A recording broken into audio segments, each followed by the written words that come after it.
Hello everyone. Targeted judiciary channel पे आप सभी का स्वागत है। हम पढ़ रहे थे इंडियन एविडेंस एक्ट और इसमें आज हम स्टार्ट करेंगे सेक्शन नंबर 9। सेक्शन नंबर 8 तक हमने अच्छे से डिस्कस कर लिया है। Section number 9 it talks about the facts necessary to explain और इंट्रोड्यूस रिलेवेंट फैक्ट्स। तो हमेशा कीवर्ड से याद रखने हैं टाइटल्स। तो सेक्शन 9 बात करता है फैक्ट्स जो कि नेसेसरी हैं टू एक्सप्लेन और इंट्रोड्यूस रिलेवेंट फैक्ट्स को इंट्रोड्यूस करने के लिए। फैक्ट नेसेसरी टू एक्सप्लेन और introduce a fact in issue और रिलेवेंट फैक्ट और विच सपोर्ट और रिबर्ट N inference suggested by a fact in issue or relevant fact or which establish the identity of anything or person whose identity is relevant or fix the time or place at which any fact in issue or relevant fact happened or which show the relation of parties by whom any such fact was transacted are relevant insofar as they are necessary for that purpose। वे तथ्य जो विवादक तथ्य या सुसंगत तथ्य के स्पष्टीकरण या पुनर्स्थापन के लिए आवश्यक है अथवा किसी विवादक तथ्य या सुसंगत तथ्य अथवा इंगित अनुमान का समर्थन या खंडन करते हैं अथवा जो किसी व्यक्ति या वस्तु का जिसके अन्यथा सुसंगत अन्यथा स्थापित करते हैं अथवा वह समय या स्थान स्थिर करते हैं जब वहां पे कोई विवादित तथ्य या सुसंगत तथ्य घटित हुआ था अथवा जो उन पक्षकारों का संबंध दर्शाते हैं जिनके द्वारा ऐसे किसी तथ्य का समव्यवहार किया गया था वहां तक सुसंगत है जहां तक ये वो प्रयोजनों के लिए आवश्यक हो। एग्जाम्पल से समझ आएगा। जैसे क्वेश्चन है कि whether A given document is the will of A, कि एक जो डॉक्यूमेंट है वो ए की विल है या नहीं। तो अब इसके लिए क्या है, फैक्ट जो नेसेसरी हैं टू एक्सप्लेन और इंट्रोड्यूस रिलेवेंट फैक्ट्स। तो कौन से होंगे वो, द स्टेट ए की प्रॉपर्टी की जो दशा है वो, और and of his family at the date of the alleged will may be relevant facts. कि ए की जो अभिकथित विल की तारीख पर ए की जो प्रॉपर्टी है या उसके कुटुंब की जो अवस्था है वो सुसंगत तथ्य हो सकती है। इसके अलावा है ए सू करता है बी को for A libel imputing disgraceful conduct to B affirm करता है that the matter alleged to be libellous is true. कै पर निकृष्ट आचरण का लांछन लगाने वाले अपमान लेख के लिए ख पर कै वाद लाता है। ख प्रतिज्ञान करता है कि वह बात जिसका अपमान लेख होना अभिकथित है सच है। The position and relation of the parties at the time when the libel was published may be relevant fact at the introductory to the fact in issue. तो जिस पक्षकारों की उस समय की स्थिति और संबंध जब अपमान लेख प्रकाशित हुआ था वो विवादक तथ्य और पुनर्स्थापना के रूप में एक रिलेवेंट फैक्ट हो सकता है कि उस टाइम उनकी रिलेशन कैसे थे। इसके अलावा the particulars of a dispute between A and B about a matter unconnected with the alleged libel are relevant to the fact that there was a dispute may be relevant if it affected the relation between A and B। ख और ख के बीच ऐसी बात के विषय में विवाद की विशिष्टियां जो अभिकथित अपमान लेख से असंगत है विसंगत हैं यद्यपि यह तथ्य कि कोई विवाद हुआ था यदि उससे क और ख के पारस्परिक संबंधों पर प्रभाव पड़ा हो सुसंगत हो सकता है।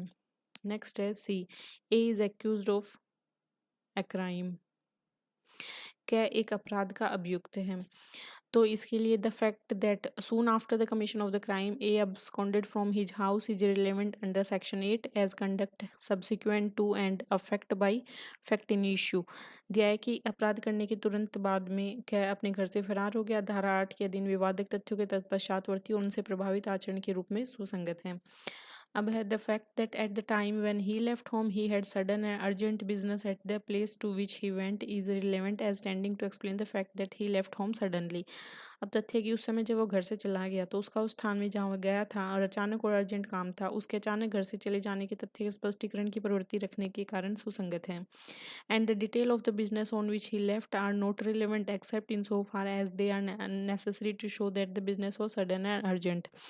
जिस काम के लिए वो वहाँ से गया था उसका ब्यौरा है वो रिलेवेंट नहीं है सिवाय इसके कि जहाँ वह यह प्रदर्शित करने के लिए आवश्यक हो कि वह काम अचानक और अर्जेंट था।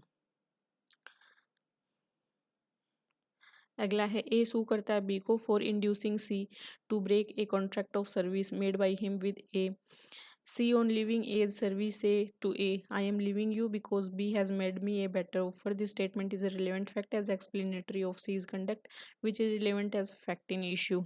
अब क्या के साथ कोई संविदा की गई थी, सेवा की संविदा को भंग करने के लिए जो गए है यानी सी है उसको प्रेरित करने के कारण बी पर ए जो है वो वाद लाता है क्योंकि क्या की जो नौकरी है ए की नौकरी छोड़ते टाइम सी कहता है कि मैं तुम्हें छोड़ रहा हूँ क्योंकि बी ने मुझको तुमसे अच्छा ऑफर दिया है। तो यह कथन गय के आचरण को जो विवादित तथ्य होने के रूप में सुसंगत है स्पष्ट करने वाला होने के कारण सुसंगत है। नेक्स्ट है ए है वो अक्यूज्ड है of the theft is seen to give the stolen property to B who is seen to give to as wife. A है वो थेफ्ट का अक्यूज्ड है और उसने स्टोलन प्रॉपर्टी बी को दी, फिर बी ने है वो ए की वाइफ को दी। बी ने कहा कि A says you are to hide this. B's statement is relevant as explanatory of fact which is part of the transaction. B ने A को ये कहा कि तुम्हें इसको छुपाना है, तो B का जो ये स्टेटमेंट है वो व्यवहार का भाग होने वाले तथ्य को स्पष्ट करने के कारण सुसंगत है। अगला है A is tried for a riot and is proved to have marched at the head of a mob. The cries of the mob are relevant as explanatory of the nature of the transaction. A है वो यहाँ पे बलवे के लिए विचारित किया जा रहा है और उसका भीड़ के आगे आगे चलना साबित करता है कि इस व्यवहार की प्रकृति को स्पष्ट करने वाली होने के कारण भीड़ की आवाज है वो सुसंगत है। तो ये हमारा हो गया फैक्ट नेसेसरी टू एक्सप्लेन, यहाँ पे to introduce relevant facts. Next है थिंग्स सेड और done by conspirator in reference to common design. Section 10. When there is a reasonable grounds to believe that two or more persons have conspired together to commit an offense or an actionable wrong, anything said, done, or written by any one of such person in reference to their common intention after the time which such intention was first entertained by any one of them is a relevant fact as against each of the person believed to be conspiring, as well as for the purpose of the proving the existence of the conspiracy as for the purpose of showing that any such person was a party to it. सामान्य परिकल्पना के बारे में षड्यंत्रकारी के द्वारा कही गई या की गई बातें, जहाँ तक कि विश्वास करने का युक्त आधार है कि दो या दो से अधिक व्यक्तियों ने अपराध या अनुयोज्य दोष करने के लिए मिलकर षड्यंत्र किया, वहाँ उनके सामान्य आशय के बारे में उनमें से किसी एक व्यक्ति के द्वारा उस समय के पश्चात जब ऐसा आशय उनके द्वारा किसी ने प्रथम बार मन में धारण किया, कही या लिखी गई कोई बात उन व्यक्तियों में से हर एक व्यक्ति के विरुद्ध जिनके बारे में विश्वास किया जाता है उन्होंने इस प्रकार षड्यंत्र किया, षड्यंत्र का अस्तित्व साबित करने के प्रयोजनार्थ उसी प्रकार सुसंगत है जिस प्रकार यह प्रदर्शित करने के लिए प्रयोजनार्थ है कि ऐसा कोई व्यक्ति उसका पक्षकार था। दृष्टांत दे रखा है रीजनेबल ग्राउंड यहाँ पे exist for believing that A has joined in a conspiracy to wage war against the government of India. The fact that B procured arms in Europe for the purpose of the conspiracy. C collect किया C ने money in Calcutta for a like object. D persuaded person to join the conspiracy in Bombay. E ने publish किया writings advocating the object in view at Agra. And F transmitted from Delhi to G at Kabul the money which C had collected at Calcutta. And the content of a letter writing by H giving an amount of conspiracy are each relevant both to prove the existence of the conspiracy and to prove A's complicity in it, although he may be given ignorant of all of them, and although the person by whom they were done were stranger to him, and although they may have taken place before he joined the conspiracy or after he left it. दिया है कि यह विश्वास करने का युक्त आधार है कि क्या भारत सरकार के विरुद्ध युद्ध करने के षड्यंत्र में शामिल हुआ, क्योंकि खैर था ना उसने क्या किया कि उस षड्यंत्र के प्रयोजनार्थ यूरोप में आयुध प्राप्त किए और गय है उसने वैसे उद्देश्य के लिए कलकत्ते में धन इकट्ठा किया और गय ने मुंबई में लोगों को षड्यंत्र में शामिल होने के लिए प्रेरित किया। डय ने आगरे में उस उद्देश्य के पक्ष पोषण में लेख प्रकाशित किए और गय ने कलकत्ते में संग्रहित धन को जय ने दिल्ली से झ के पास काबुल भेजा। इन तथ्यों को षड्यंत्र को वर्तमान देने वाले झ के द्वारा लिखित पत्र की अंतर्वस्तु में हर एक षड्यंत्र का अस्तित्व साबित करने के लिए तथा उसमें क्या कि सह अपराधित साबित करने के लिए भी सुसंगत है, चाहे वह उन सभी के बारे में अनभिज्ञ रहा हो लेकिन वो उस मामले में शामिल है, तो चाहे वो उन्हें करने वाले व्यक्ति उसके लिए अपरिचित रहे हों, चाहे वे उस षड्यंत्र से अलग हो जाने के बाद घटित हुए हों, लेकिन वो उसका पार्ट माना जाएगा। नेक्स्ट है 11 when fact not otherwise relevant become relevant. वे तथ्य जो वैसे तो सुसंगत नहीं है अन्यथा तो पर कब सुसंगत हो जाते हैं। Fact not otherwise relevant are relevant if they are inconsistent with any fact in issue और रिलेवेंट फैक्ट, यदि वे किसी विवादक तथ्य या सुसंगत तथ्य से असंगत है।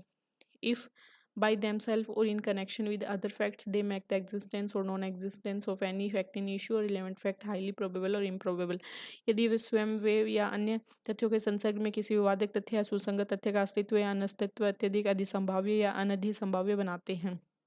इलिस्ट्रेशन दिया है कि the question is whether A committed a crime at Calcutta on a certain day. A ने किसी अमुक दिन कलकत्ते में अपराध किया। अब फैक्ट है कि ऑन दैट डे ए है वो तो लाहौर में था। ए was at Lahore is relevant. अब ए उस दिन लाहौर में था तो कलकत्ता में कैसे क्राइम कर सकता है, तो ए लाहौर में था, ये रिलेवेंट हो जाएगा। The fact that near the time when the crime was committed A was at a distance from the place where it was committed which would render it highly improbable though not possible that he committed is relevant. कि जब अपराध किया गया तो क्या उस स्थान से इतना दूर था कि उसका वहां पे आना ही पॉसिबल नहीं था, तो ये सुसंगत हो जाएगा। अगला है the question is whether A committed a crime. अब सर्कमस्टांसेस हैं कि crime must have been committed by A B C और D. Every fact which shows that crime could have been committed by no one else and that it was not committed by either B C D is relevant. दिया है कि क्या कहने अपराध किया, परिस्थितियाँ ऐसी हैं कि ए बी सी डी में किसी ने भी किया होगा, एक एक ने जरूर किया है। वह हर तथ्य जिससे ये प्रदर्शित होता है कि वह अपराध किसी अन्य के द्वारा नहीं किया जा सकता था और वो बी सी डी में से तो किसी ने नहीं किया, तो ये रिलेवेंट हो जाएगा कि ये ने ही फिर यहाँ पे क्राइम किया होगा। नेक्स्ट है 12 in suit for damage fact tending to enable court to determine amount are relevant.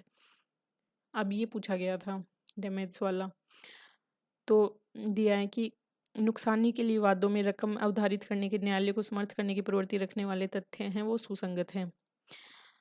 In suit in which damage are claimed, any fact which will enable the court to determine the amount of damage which ought to be awarded is relevant। फिर है section यहाँ पे 13, ये भी पूछा गया था right or custom is in question, तो fact relevant when right or custom is in question, section number 13। Where the question is at the question is as to the existence of any right or custom the following fact are relevant.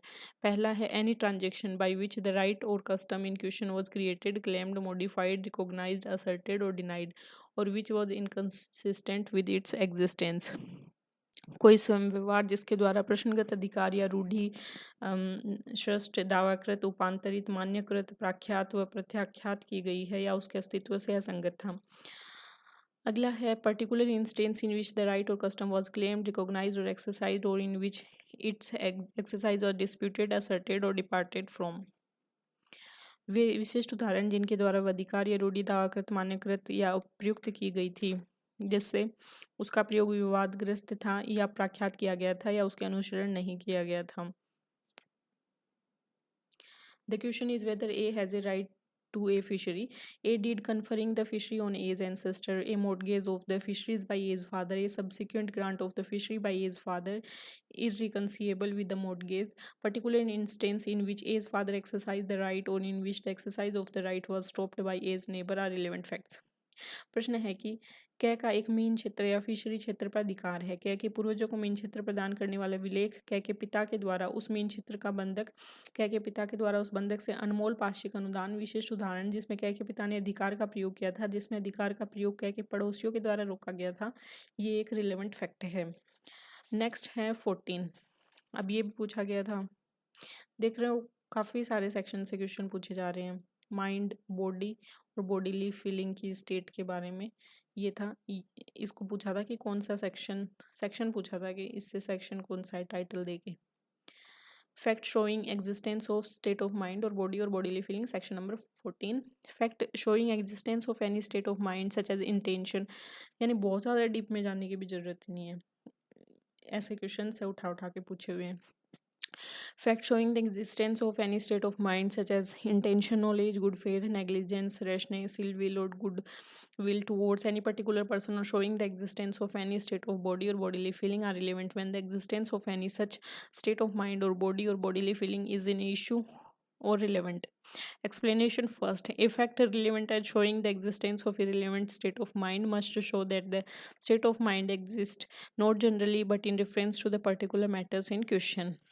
दिया है कि यहाँ पे जो तथ्य इस नाते सुसंगत है कि यह मन की सुसंगत दशा के अस्तित्व को दर्शित करता है, उससे दर्शित होना ही चाहिए कि मन की वह दशा साधारणतः नहीं अपितु प्रश्नगत विशिष्ट विषय के बारे में अस्तित्व में है।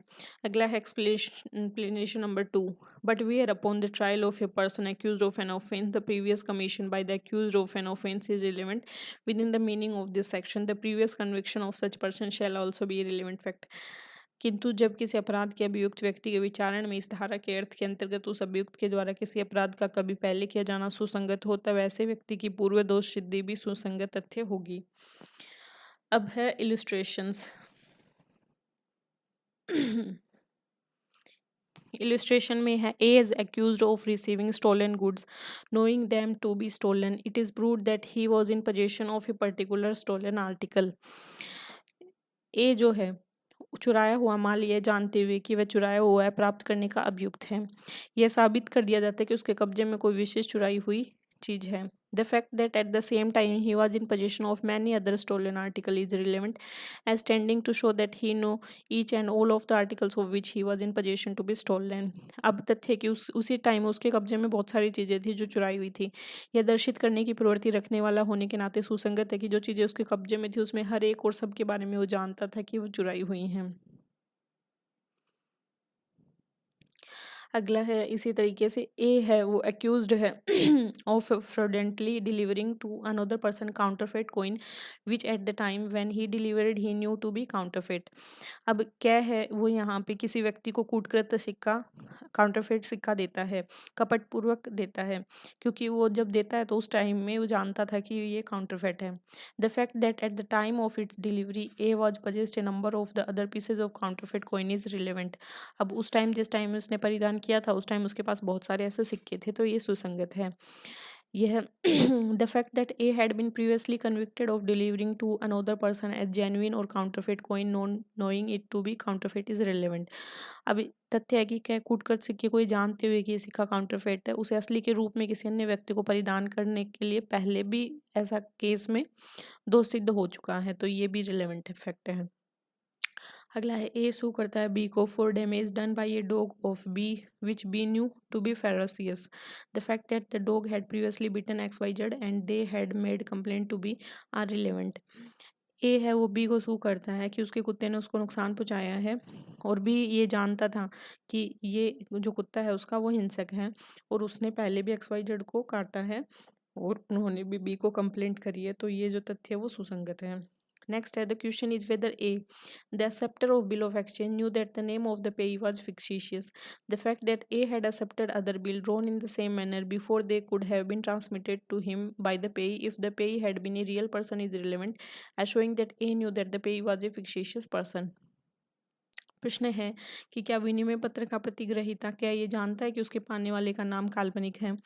यह तथ्य है कि क्या ने उसी प्रकार के लिखित अन्य विनिमय पत्रों को भी इससे पहले भी पाने वाले के द्वारा यदि पाने वाला व्यक्ति वास्तविक व्यक्ति होता तो उसकी पारिशित किए जा सकते थे, प्रतिग्रहित किया था, और यह दर्शित करने के नाते सुसंगत है कि वह जानता था कि पाने वाला व्यक्ति है वो फिक्सेशियस काल्पनिक है।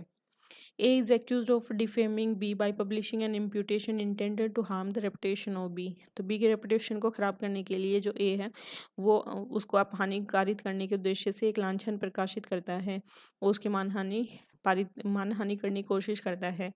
तो ये तथ्य है कि the fact of previous publication by A respecting B showing ill will or on the part of A towards B is relevant as proving as intention to harm B is reputation by the particular publication in question. तो ख के बारे में ख ने जो पहले प्रकाशन दिए थे उसमें भी ख के प्रति ख का वैमनस्य प्रदर्शित होता है, इस कारण सुसंगत है। इससे प्रश्नगत विशिष्ट प्रकाशन के द्वारा ख की ख्याति की अपहानि करने का ख का आशय साबित होता है। आगे है the fact that there was no previous quarrel between A and B and that A repeated the matter complaint of as he heard it are relevant as showing that A did not intend to harm the reputation of B. ये तथ्य है कि क और ख के बीच पहले कोई झगड़ा नहीं हुआ और ख ने वादगत बात को जैसा सुना था वैसे ही दोहरा दिया। यह दर्शित करने के नाते कि ख का आशय है कि ख्याति की अपहानि करना नहीं था, सुसंगत है। अगला है कि A is sued by B for the price of work done by B upon a house which A is owner by the order of C, a contractor। ख के द्वारा कै पर यह वाद लाया जाता है कि गै के बारे में कै ने ख से कपटपूर्वक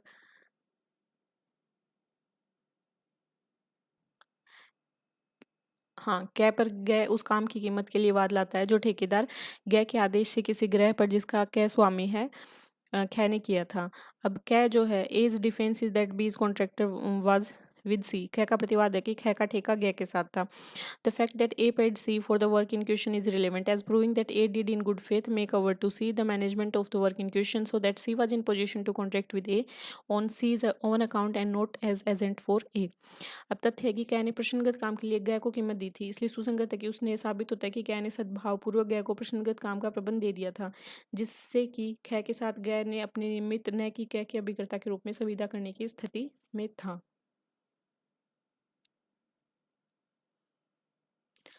नेक्स्ट है A is accuse of dishonest misappropriation of property which he had found and question is whether when he appropriated it he believed in good faith that the real owner could not be found. क्या ऐसी संपत्ति जो उसने पड़ी हुई पाई थी बेईमानी से उसका दुर्विनियोग विनियोग करने का अभियुक्त है। प्रश्न है कि क्या जब उसने उसका विनियोग किया था तो सद्भावपूर्वक विश्वास था कि वास्तविक स्वामी मिल नहीं सकता।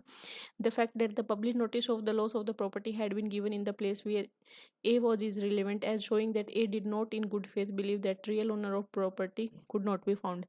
अब यह तथ्य है कि संपत्ति के खो जाने के बाद लोग सोचना उस स्थान में जहाँ कै तथा दी जा चुकी थी और दर्शित करने के नाते सुसंगत है कि कै का सद्भावपूर्वक विश्वास नहीं था कि उस संपत्ति का वास्तविक स्वामी मिल सकता है। The fact that A knew or had reason to believe that the notice was given fraudulently by C who had heard the loss of property and wished to set up a false claim to it is relevant as showing that the fact A knew of the notice did not disprove A's good faith। ये जानता था कि उसके पास ये विश्वास करने का कारण था कि सूचना जो है वो सी ने कपटपूर्वक दी है, जिससे संपत्ति की हानि के बारे में सुन रखा था जो उस पर मिथ्या दावा करना चाहता था। यह दर्शित करने के नाते सुसंगत है कि कै का सूचना के बारे में ज्ञान कै के सद्भाव को नासाबित नहीं करता है। अगला है A is charged with shooting at B with intent to kill him in order to show as intent that fact of A is having previously shoot at B not be may be proved. कै पर खै को मार डालने के आशय से उस पर असन करने का अभियोग है। कै का आशय दर्शित करने के लिए तथ्य साबित किया जा सकेगा कि कै ने पहले भी खै पे असन किया है। A charge with sending threatening letter to B. A है वो बी को धमकी भरे पत्र भेजने का आरोपी है। Threatening letter previously sent by A to B may be proved as showing the intention of the letters. इन पत्रों का आशय दर्शित करने के नाते कै के द्वारा कै को पहले भेजे गए धमकी भरे पत्र साबित किए जा सकेंगे। The question is whether A has been guilty or cruelty towards B his wife. प्रश्न है कि क्या अपनी पत्नी कै के प्रति क्रूरता का दोषी रहा है। Expression of their feeling towards is whether shortly before or after the alleged cruelty are relevant fact. तो अभी कथित क्रूरता से थोड़ी या पहले या पीछे उनकी एक दूसरे के प्रति जो भावना थी उसकी अभिव्यक्तियां सुसंगत तथ्य माने जाएंगे। आगे है कि A death was caused by poison statement made by A during his illness as his symptom are relevant fact. A की डेथ है कह रहे हैं कि विष से कारित की गई थी, ये प्रश्न है तो अपनी रुग्णावस्था में कै के द्वारा अपने लक्षणों के बारे में जो बात की गई थी वो रिलेवेंट फैक्ट्स माने जाएंगे। The question is what was the state of as health at the time when an assurance on his life was affected statement made by A as the state of his health at the near or time in question are relevant fact. प्रश्न है कि कै के स्वास्थ्य की दशा में उस समय कैसी थी जिस टाइम बीमा कराया गया था। प्रश्नगत समय है कि उसके लगभग अपने स्वास्थ्य की दशा के बारे में कै के द्वारा जो कथन किए गए वो सुसंगत है। ए सू करता है फॉर बी को for negligence in providing him with a carriage for hire not reasonably fit for use whereas A was injured. The fact that B's attention was drawn on other occasion to the defect of that particular carriage is relevant. The fact that B was habitually negligent about the carriage which he led to hire to relevant।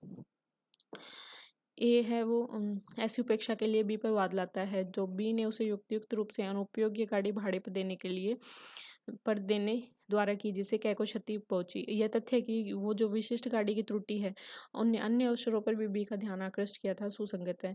और यह तथ्य है कि B उन गाड़ियों के बारे में जिन्हें वो भाड़े पे देता था उपेक्षावान था, ये विसंगत है, इररिलेवेंट है।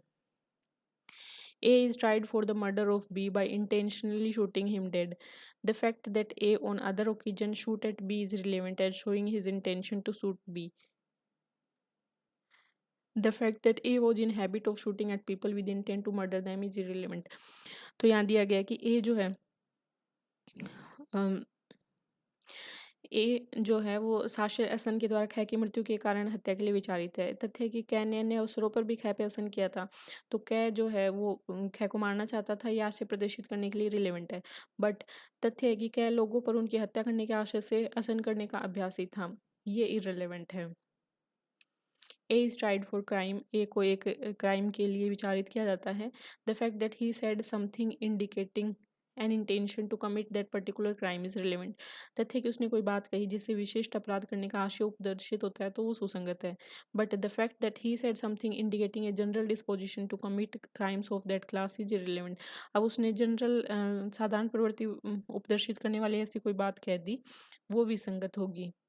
अब उसने कुछ स्पेशली यहाँ पे कहा था कि समथिंग इंडिकेटिंग एन इंटेंशन, जिससे वो क्राइम हुआ, तो वो तो रिलेवेंट हो जाएगी। और उसने साधारणतः कोई बात यहाँ पे general disposition to commit crimes of that class वो कहा, वो इरेलीवेंट हो जाएगा। तो पूछा जा सकता है देखे यहाँ पे क्वेश्चन की रिलेवेंट है कि इरेलीवेंट है। तो ये हो गया हमारा सेक्शन नंबर 14। अब है सेक्शन नंबर 15। ये है एक्सीडेंटल और इंटेंशनल के मामले में कि एक्ट है वो इंटेंशनल था या एक्सीडेंटल था। Fact bearing on question whether act was accidental or incidental, section number 15। When there is a question whether an act was accidental or intentional or done with a particular knowledge or intention, the fact that such act formed part of a series of similar occurrence in each of which the person doing the act was concerned is relevant। जबकि प्रश्न है कि कार्य आकस्मिक या साक्ष्य था किसी विशिष्ट ज्ञान या आशय से किया गया था, तब यह तथ्य कि ऐसा कार्य समरूप घटनाओं की आवली का भाग था जिसमें से हर एक घटना के साथ वह कार्य करने वाला व्यक्ति संपृक्त था, सुसंगत है। दिया है कि A is accused of burning down his house in order to obtain money for which it is insured. अब कै पर अभियोग है वो अपने घर को बीमे के धन प्राप्त करने के लिए उसने जला दिया। The fact that A lived in several house, A पहले भी कई हाउस में रहा है successively, each of which he insured in each of which a fire occurred. अब जिसमें भी उसने बीमा कराया है उस सब घर में क्या है, आग लग गई। और उसके बाद में and after each of which fire A received payment from a different insurance office are relevant as tending to show that fire was not accidental. Accidental नहीं थी, उसने इंटेंशनली फायर लगाई थी, इसका मतलब। अब उस ये बहुत सारे घर में रहा, उसने बीमा कराया, सब में आग लग गई। तो जिन अग्निकांडों में क्या होता है कि जैसे ही आग लगती वो बीमा कराया था तो उसको पैसे मिलते, इस नाते सुसंगत है कि ये जो अग्निकांड थे वो आकस्मिक नहीं थे, उसने जानबूझ के किए थे। अगला है A is employed to receive money from the debtor of B. It is A's duty to make entries in a book showing the amount received by him. He make an entry showing that on a particular occasion he received less than he really did receive. The question is whether this false entry was accidental or incidental. The fact that the other entries made by A in the same book are false and that the false entries in each case favor of A are relevant. दिया है कि A जो है हाँ, A is employed to receive money from the debtor of B. कै के ऋणियों से धन प्राप्त करने के लिए कै नियोजित है। कै का कर्तव्य है कि बही में अपने प्राप्त जो राशियां हैं उनकी प्रविष्टि करे। वह प्रविष्टि करता है, पर जिस प्रविष्टि करता है उससे दर्शित होता है किसी विशिष्ट पर उसे वास्तव में प्राप्त राशि से कम राशि प्राप्त हुई। प्रश्न है क्या उसने मिथ्या प्रविष्टि आकस्मिक थी या साक्ष्य थी। ये तथ्य उसी बही में कै के द्वारा की गई अन्य प्रविष्टि मिथ्या है और हर अवस्था में मिथ्या प्रविष्टि के पक्ष में है, सुसंगत है। नेक्स्ट है A is accused of fraudulently delivering to B a counterfeit rupee. A है वो बी को यहाँ पे काउंटरफेट रूपी कूटकृत रुपया परिधान करने का अभियुक्त है कपटपूर्वक। The question is whether the delivery of rupee was accidental, क्या ये डिलीवरी वो आकस्मिक थी। अब द फैक्ट कि सून बिफोर और सून after the delivery to be A delivered counterfeit rupees to CDE relevant and showing that delivery was not accidental। अब क्या है कि B को यहाँ पे रुपए जो कूटकृत सिक्के दिए थे उससे पहले उसने CDE और E को भी दिए। अब कूटकृत सिक्के उनको भी प्रदान किए, इस नाते सुसंगत है कि उसको खे को जो परिधान दिया था वो आकस्मिक नहीं था, इंटेंशनल था। तो पूछा जा सकता है इस तरीके क्वेश्चन देखे कि इंसिडेंटल एक्सीडेंटल है। नेक्स्ट है section number 16, existence of course of business when relevant. Keyword से याद रखना है, कारोबार के अनुक्रम का अस्तित्व कब सुसंगत हो जाता है। When there is a question whether a particular act was done, the existence of any course of business according to which it naturally would have been done is a relevant fact. जब प्रश्न यह है कि क्या कोई विशिष्ट कार्य किया गया था, तब कारोबार के ऐसे किसी अनुक्रम का अस्तित्व जिसके अनुसार वह कार्य स्वभावतः किया जाता है, सुसंगत तथ्य है। The question is whether a particular letter was dispatched. The fact that it was the ordinary course of business for all letter put in a certain place to be carried to the post and that particular letter was put in the place are relevant. प्रश्न है कि क्या एक विशिष्ट पत्र प्रेषित किया गया था। तो तथ्य है कि कारोबार का साधारण अनुक्रम था कि सभी पत्र जो किसी खास स्थान में रख दिए जाते थे, डाक में डाले जाने के लिए ले जाए जाते थे और वह पत्र उस स्थान में रख दिया गया, सुसंगत है। अगला है the question is whether a particular letter reached A. The fact that it was posted in due course and was not return through the dead letter office are relevant. यह प्रश्न है कि क्या एक विशिष्ट पत्र कै को मिला। ये तथ्य है कि सम्यक अनुक्रम में डाक में डाला गया था और वह पुनः प्रेषण केंद्र द्वारा लौटाया नहीं गया, ये सुसंगत है। अब हमने सेक्शन 16 तक कर लिया है कंप्लीट। उसके बाद स्वीकृतियाँ शुरू होती हैं सेक्शन नंबर यहाँ पे 17 से 31 तक। तो इनको हम हमारे नेक्स्ट वीडियो में करेंगे। अभी सेक्शन 16 तक हमने कंप्लीट किया। बहुत सारे क्वेश्चन यहाँ से पूछे जाएंगे, तो इनको रिवाइज करना and keep watching and keep sharing. Thank you so much. Have a nice day.